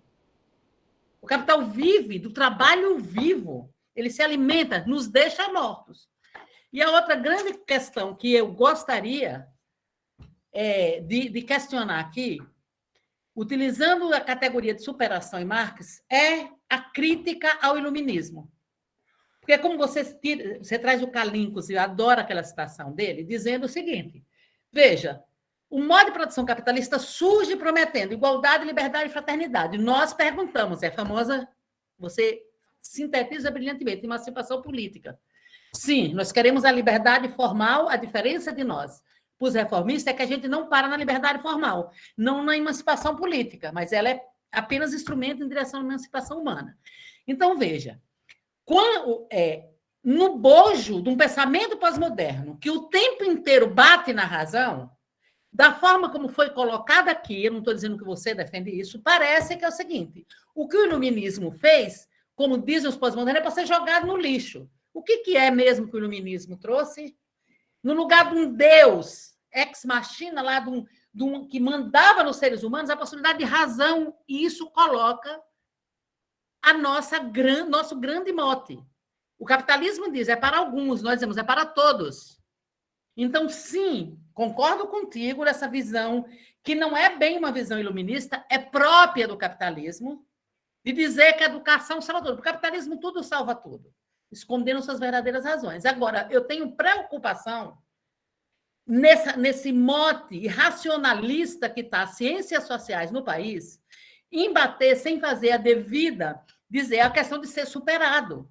Aquilo que está posto lá, a possibilidade de conhecermos todos a razão, o liame, a legalidade entre as coisas, e por isso conhecer para transformar, como nós dissemos. Então, a visão iluminista da educação ela é insuficiente, mas ela não é para ser jogada no lixo, porque senão a gente cai nos braços do que nós temos assistido com frequência, inclusive na universidade onde eu trabalho, que faz-se educação com afeto. Então, você vai para a sala de aula abraçar as pessoas, colegas meus dizendo que tudo que ele quer é transformar os estudantes que chegam na Unirio em boas pessoas. Isso quer dizer que vivem no meio da pobreza, então são péssimas pessoas, são pessoas sem moral. Quando vêm para a universidade conviver com a gente, então nada do conhecimento. Nós somos chamados de conteudistas, porque não tem que ensinar nada. Não estamos questionando a educação bancária, não é nada disso. Não pode transmitir conhecimento. O estudante chega ali e você abraça. e você dá afeto. Esta é a educação que está sendo posta. Eu acho que não é uma questão de entoar loas ao iluminismo, mas uma questão de entender quais foram, teoricamente, historicamente, bandeiras que foram postas, que a burguesia põe e que a gente faz a luta porque a gente vai além dela. Então, você sintetiza com brilhantismo quando você traz Marx dizendo a emancipação política não é que nós não vamos lutar por ela, ela é insuficiente. É em direção à emancipação humana. Você também deixa claro que todas as lutas, né, contra a igualdade, nunca mais eu vou falar do mesmo jeito igualdade racial depois de você, a gente deve travá-las. O problema é qual é o limite delas. O nosso é a destruição do capitalismo, do reformista é elas por si resolvem a questão. Ok, Teca. Deixa eu ver, pessoal. Ângela e depois Ivan. Eu pedi para a gente fazer 5 minutos direitinho para garantir depois um fechamento do VERC. Ok. Boa noite, Ângela. com licença. Verk, é só a tua afirmação aí sobre que racismo não pode ser considerado como ideologia.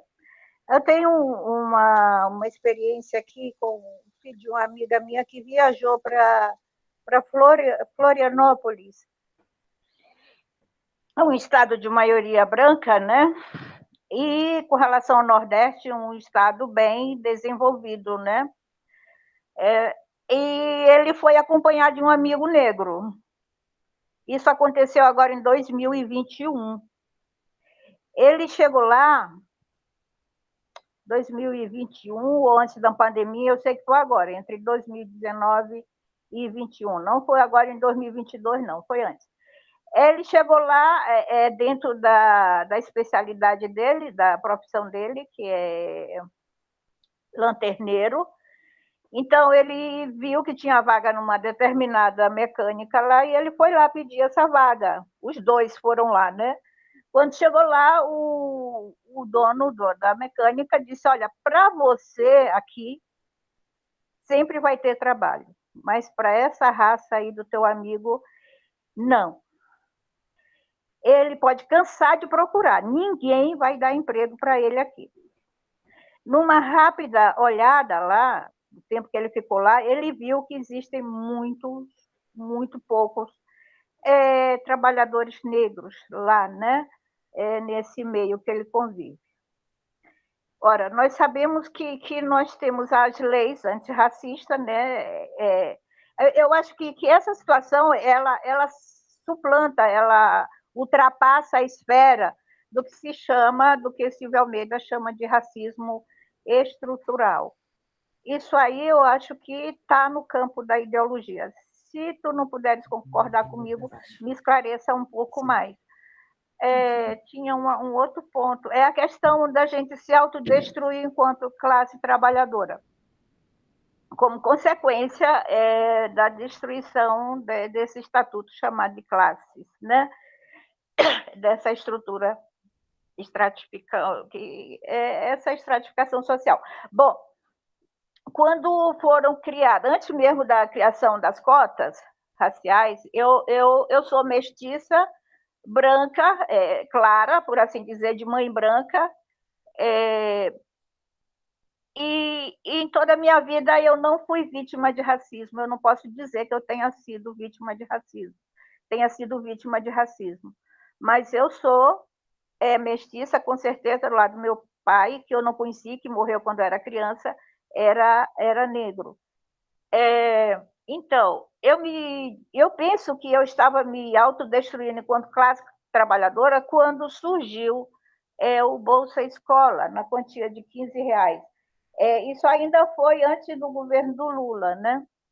Que mais na frente ele aprimorou. Bom, quando eu soube do valor, eu disse assim mesmo, eu disse, meus filhos nunca vão precisar de esmola de governo para estudar. Se depender disso, e de fato eu me recusei a me inscrever no Bolsa Família, eu tinha direito. Eu estava desempregada, e eu vivia de uma pensão que o pai deles me dava, sobrevivia, eles eram muito crianças, eu optei naquele momento por não trabalhar para não deixá-los à toa. Então, eu não pagava aluguel, eu estava me virando lá de qualquer jeito para não procurar um emprego formal. A minha condição era de passar o dia inteiro no comércio, chegar em casa à noite. Eu não queria mais ficar tanto tempo fora de casa sem estar perto deles. Bom, e eles estudavam em escola pública. Eu me recusei a me inscrever no Bolsa Família, eu chamei de esmola. E quando surgiu o ProUni, eu disse, isso está errado. É dinheiro público para a escola privada, isso está errado, isso não pode acontecer. Dinheiro público tem que ir para a esfera pública. Bom,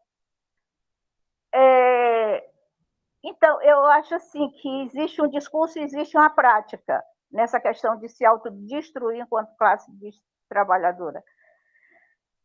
E eu acho que essa foi a minha prática. Eu acho que eu concordo com isso daí, que a gente precisa parar de pensar como operário se a gente quiser acabar com o capitalismo. Ok? Beleza. Ângela. Professor Ivan. Bom, professor, realmente não dá para deixar de dizer, se eu não tiver tempo depois, que eu aprendi muito, né? A gente, demais, mas muito mesmo. E ao aprender, né, a gente vai verificando as nossas próprias falhas e vai identificando coisas que nos inquietam e às vezes você não consegue localizá-la bem, né, nos estudos. Por exemplo, né, eu serei breve, existe uma questão que me deixa muito...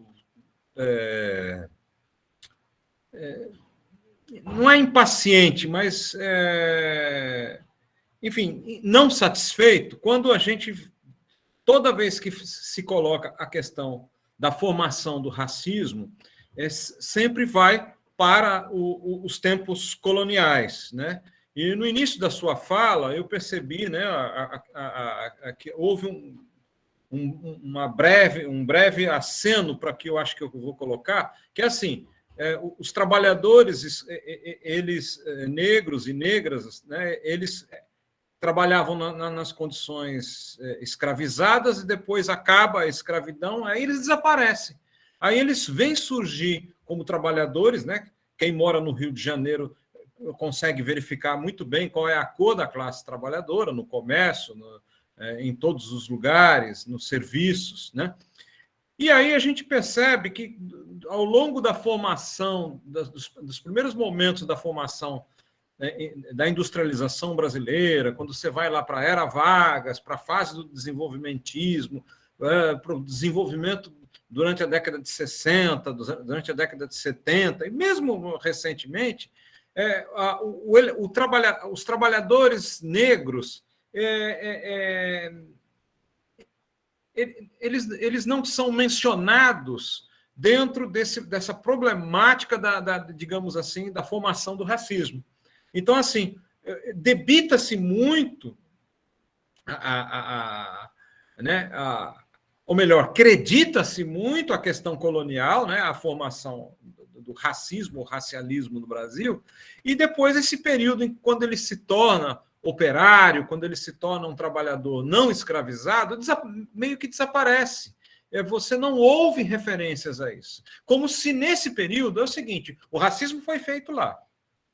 E nesse período, principalmente da década de 30 para cá, ele só veio sofrendo consequências disso, e nesse pós-1888, né, não houve a retroalimentação de um problema que, obviamente, surgiu durante a questão colonial. Queria que o senhor comentasse sobre isso, porque isso me inquieta. Legal, Ivan. Bom, acho que a última inscrição que eu peguei aqui foi minha. E aí, só fazer um comentário rápido. Assim, primeiro, achei sensacional, que bom que vai ficar gravado. Deixa eu só marcar aqui. Opa! Que bom que vai ficar gravada essa atividade, porque foi uma atividade espetacular. Já tive o prazer, né, de ouvir o Werk em outros momentos, em outros espaços, mas ainda não tinha tido a oportunidade de ouvi-lo tratando especialmente desse tema, né, do qual ele é um especialista, que é sobre políticas públicas. Eu sou das ciências sociais, assim, não sou cientista político, mas evidentemente, assim, na academia, travei muitos diálogos com a ciência política, já li coisas sobre políticas públicas e, no geral, o discurso dominante em relação a políticas públicas é parte daquilo que o Werk expôs, né? É uma ideia salvacionista, para exagerar um pouquinho, mas, de certa maneira, né, a ideia de que as políticas públicas vão salvar. E eu acho que salvar e resolver os problemas, não só imediatos, mas históricos da população negra. E como, no Brasil, o racismo, a abolição da escravidão foi desacompanhada por reparações, o racismo aqui é muito forte, né? Ou seja, é um terreno quase que totalmente arrasado, parece que realmente era uma tábua de salvação. E acho que essa exposição do Werk é bem interessante, porque ela, de alguma maneira, é um contraponto muito difícil de se ver no tema das políticas públicas, né? É uma apresentação bastante crítica, né? Tentando trazer um pouco a política pública para o terreno também da economia, para o terreno também da luta de classe. E aí eu concordo bastante com a Alessandra. E também, como o Ivan até que falou, né? Ao mesmo tempo que eu via o Werk, fui fazendo a reavaliação de vários conceitos que eu ia utilizando. Por exemplo, o tema da igualdade racial, né? Que, como militante e como estudioso do tema racial, já usei muitas vezes, e de maneira bastante acrítica, né? Sem fazer nenhum mínimo de reflexão sobre, mas o que é a igualdade racial? No direito, na ciência política mais geral, até fazia, mas no tema da igualdade racial, pegava de uma maneira bastante genérica. E, enfim, então, eu acho que é uma exposição que ajuda a refletir bastante. Bom, a gente está aí diante também de um momento em que há ameaças de retiradas de políticas públicas que foram conquistadas, né? E, ao mesmo tempo, por outro lado, um discurso que acena promessas de mais políticas públicas e que isso realmente vai resolver todo o nosso problema. Queria que... acho que um pouco na chave aí do que a Alessandra colocou, né? Refletir sobre esses impasses que estão colocados pela realidade. Bom, é isso. Acho que, na verdade, tem pouco a contribuir até a dialogar, porque quem mais ouvindo e refletindo é um tipo de exposição que vou precisar revisitar várias vezes aí. Ainda bem que ficou salva. É isso, pessoal. E a minha proposta, se não tiver mais intervenção, passar, como já estamos 8h50, né? Passar 10 minutinhos para o Werk para fazer as respostas e tal, e diálogo e tal. Pode ser? Perfeito, perfeito. Tá. Eu te aviso faltando 2 minutos, tá, Werk? Tá desligada. Aqui no meu celular, tá 8h53. É até 9, né? Vou tentar aqui, né? Para a gente também não se estender, que eu sei que as nossas vidas são uma corrida só, né? Bom, primeiro eu quero agradecer mais uma vez aí pelas falas, pelas críticas. Então, realmente é uma discussão que não é fácil, né? Quando eu estava fazendo... Inclusive aqui na minha fala, a gente fica falando e vem muita coisa na cabeça. Você diz, não vou falar isso, porque se eu falar vai extrapolar o tempo lá na frente. E acaba que a gente não fala e vai tentando pular algumas ideias, aí é tanta coisa que vai aparecendo na medida que a gente vai falando, tanta coisa. Eu teve muitos slides aqui que vieram, que eu acabei falando, que eu disse, não, vai extrapolar lá e não vai dar. Mas o que eu isso é que realmente tem coisas aí que a gente pode depois voltar a discutir, a conversar, alguns itens, algumas ideias, e que eu acho que seriam... Está fugindo sua voz, professor. Né? Deu uma falha, está falhando um pouquinho a conexão, Werk. voltar aqui mais para E frente. sua imagem Pois está desfocada. Acho que deu só uma falhadinha aí na conexão.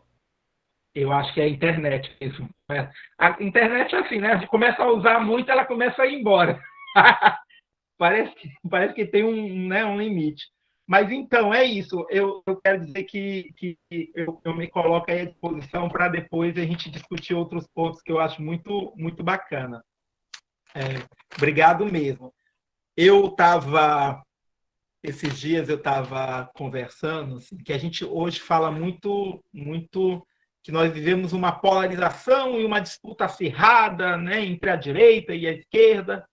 Aí eu estava questionando até esse final de semana, dizendo assim, bom, mas que acirramento é esse? Que a gente tem um lado, que é a ultradireita, que é a direita, se organizando, avançando, indo para frente para o enfrentamento, e nós temos um outro lado que está amedrontado, com medo de ir para a luta, com medo do enfrentamento, com medo da disputa, achando que tudo vai se resolver no voto e que o importante é ficar caladinho no momento, não enfrentar ninguém, não ir para a rua, não ir para a praça, e chegar lá e votar, e o voto vai resolver nossos problemas, né? Porque no dia 3, 4 de outubro, o bolsonarismo já não vai mais existir.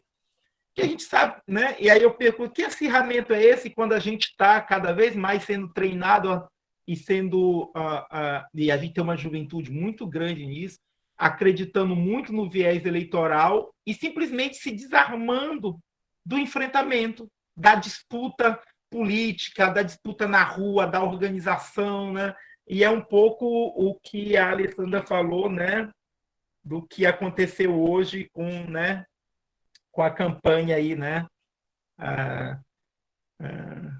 Com as lutas de hoje que foram, né, abortadas, né? Fazendo trocadilho, foram abortadas porque as pessoas estão apostando tudo na eleição. Eu penso que a gente tem que retomar as nossas organizações de enfrentamento. Se a gente quer enfrentar a ultradireita, tem que ser enfrentar mesmo, né?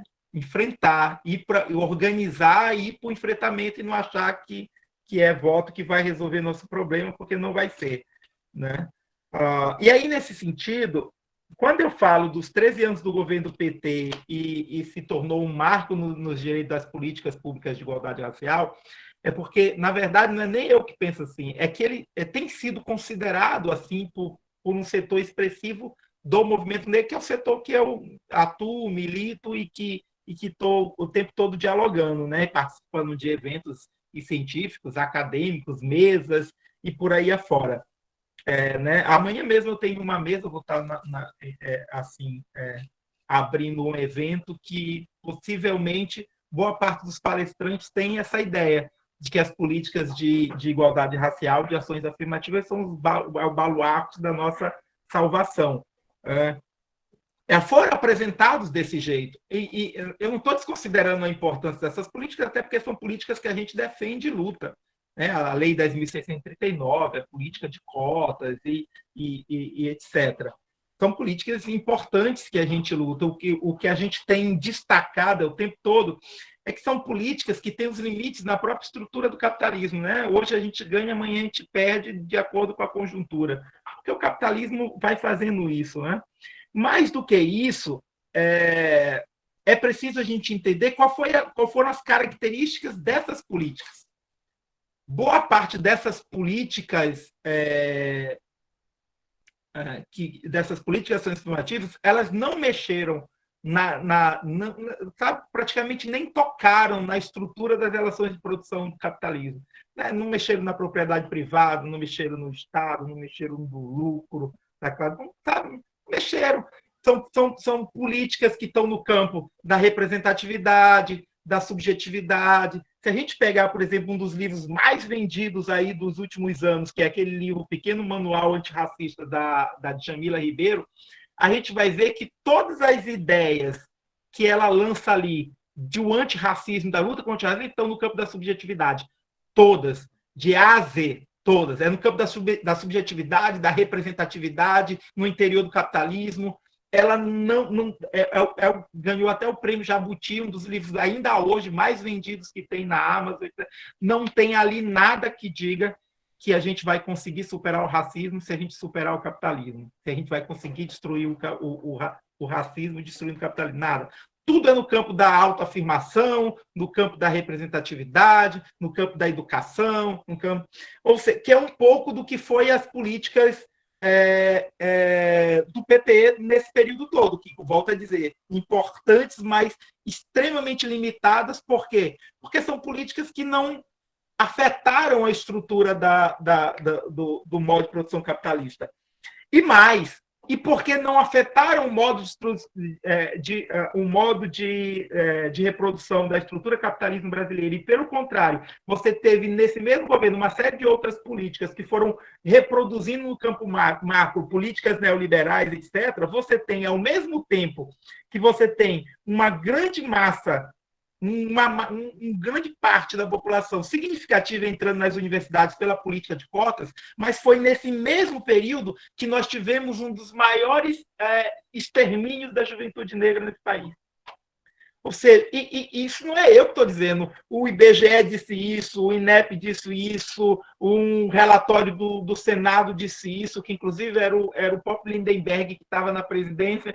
Todos estão dizendo, olha, no período entre 2003 a 2010, o que a gente teve foi uma chacina e um extermínio da população negra, das mulheres negras, um encarceramento. Aí pouca gente se questiona. Ora, mas se são 13 anos de desenvolvimento de políticas públicas antirracistas, se são 13 anos de implementação de igualdade racial, Lei 10.639, etc., por que no outro canto você tem uma massa da juventude sendo morta, sendo encarcerada, as mulheres pretas sendo mortas, encarceradas?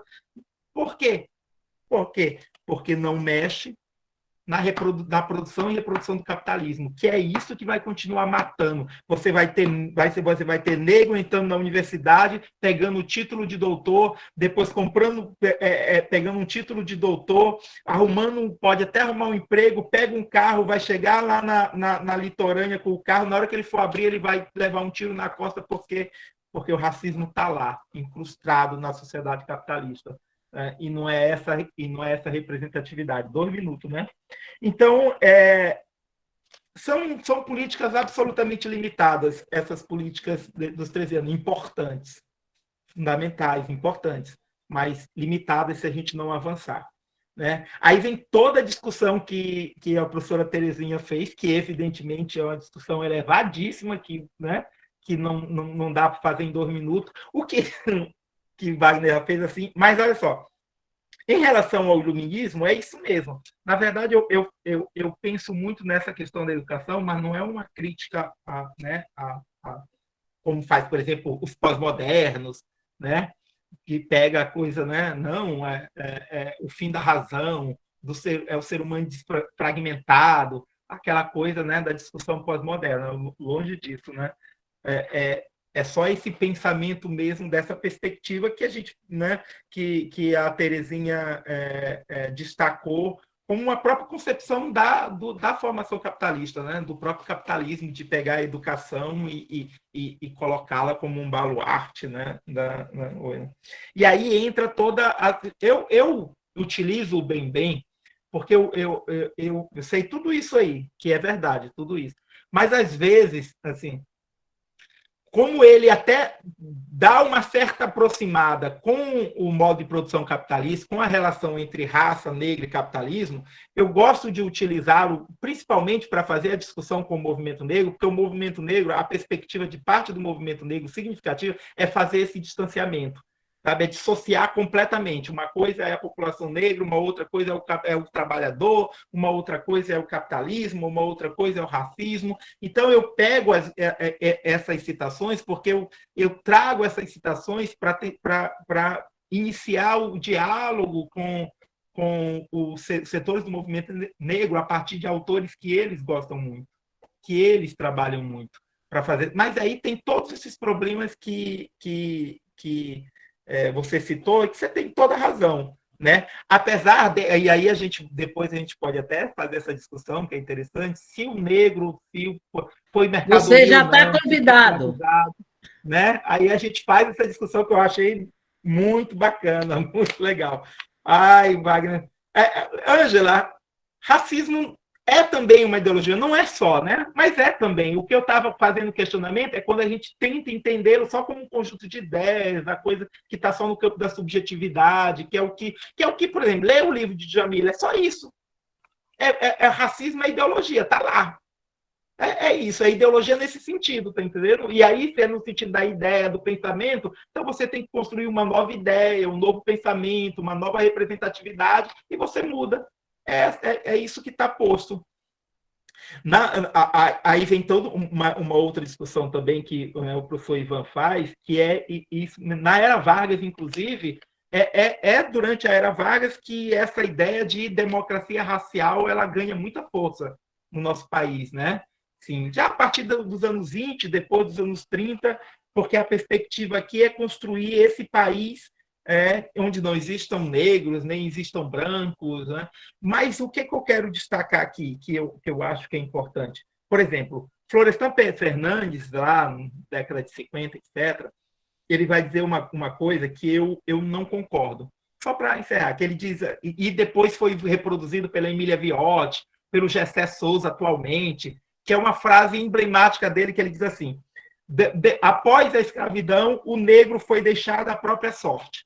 Isso está lá no livro do Florestan Fernandes, né, num dos livros dele, nos textos dele, mesmo na Integração do Negro na Sociedade de Classe. Ele diz assim: o negro foi deixado, abandonado à própria sorte. Depois, alguns autores vêm utilizando na esteira dele. Eu não concordo com essa ideia, que o negro foi deixado à própria sorte. E essa ideia de o negro foi deixado à própria sorte está muito nesse campo dessa coisa de que o racismo está ligado à questão colonial, né? E aí, depois disso, você tem a República, e aí a condição de trabalhador assalariado, e aí, evidentemente, ele vai sumindo nas engrenagens do sistema capitalista. Né? E, evidentemente, o Florestan Fernandes ele foi abandonado à própria sorte depois da escravidão, e aí, ao ser abandonado à própria sorte, você, evidentemente, tinha o racismo, porque ele não concordava com a ideia de democracia racial, e esse racismo vai operando, né, de forma, inclusive, da própria autoestima, da própria condição de como o negro se via, essa coisa toda. Eu digo o contrário. Eu digo, na verdade, que a população negra não foi deixada à própria sorte. Você teve políticas públicas raciais, desde o período colonial até o período republicano, que foram literalmente empurrando a população negra para a marginalidade, para a exploração absoluta, para os níveis mais miseráveis de vida, de existência. Você teve políticas públicas raciais que fizeram isso. Só que para existir políticas públicas raciais que sejam deliberadas para marginalizar, para